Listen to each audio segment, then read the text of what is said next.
حالا رسیدیم سر اصل مطلب. به به به، کاش که امکان وای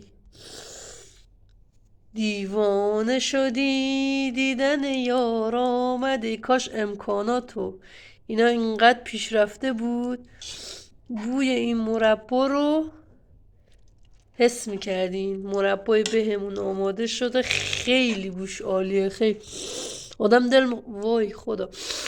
آخ، یه ذره گلاب ریختم توش، هل ریختم،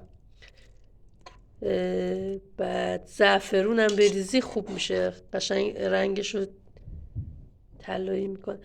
ولی این نکته که توی درست کردن مربای به هست اینه که بعد از این که قشنگ پستاشو جدا کردیم، پوست گرفتینش، بعد من با سبزی خورد کن ریز کردم اینو که زودتر بپزه.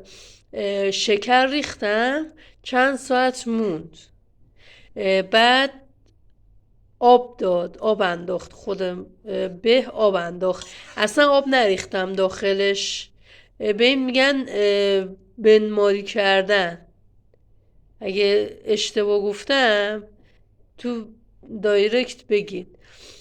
بعد مربا فوق‌العاده میشه، شکرک نمیزنه، بعد مثلا آبکی نمیشه، آب نمیندازه، یک چیز خیلی فوق‌العاده طرز پخت.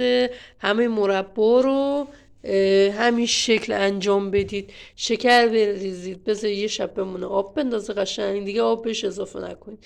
بعد 2 پر گل محمدی و یا گلاب و هل و اینا هم بریزید داخلش، چه مربا هوی چه هر مربایی، اینطوری خیلی خوب درست میشه و آبم نمیندازه، بیمزه هم نمیشه، طرز پخت خیلی عالی است.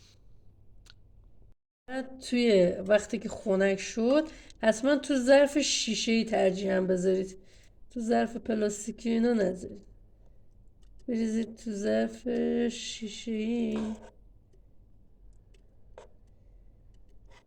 برای هر کیلو میوه یا اون چیزی که میخوام مربا درست کنید باش تقریبا 2 برابر شکر اضافه کنید، مگه اینکه مثلا میوه شیرین اینا باشه، مثل توت اینا باشه کمتر بریزین اشکال نداره، ولی برای اینکه مربا تو خوب باشه برای هر کیلو میوه 2 کیلو شکر اضافه کنید.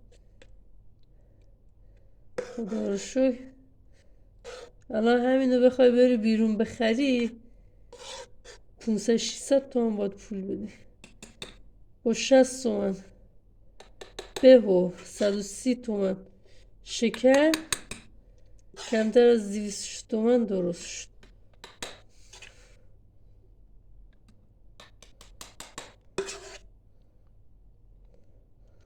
این از مربای بهمون.